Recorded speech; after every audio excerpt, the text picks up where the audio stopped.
আমাকে কেউ ঠকায়নি, আমি নিজেই বারবার ঠকেছি আমার বিশ্বাসের কাছে। যাদেরকে আমি আমার আপন ভেবেছিলাম, তারা আমাকে কেউ তাদের আপন ভাবেইনি।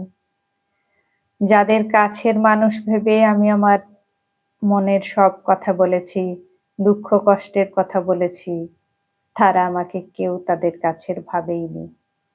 আমি বিশ্বাস করে যার হাতটা ধরেছিলাম, সেও শেষ পর্যন্ত সাথে থাকেনি, হাত ছেড়ে চলে গেছে।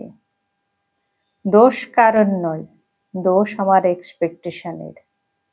আর একটা কথা কি জানেন তো, আমরা সব সময় ভুল মানুষের থেকেই এক্সপেকটেশন রাখি।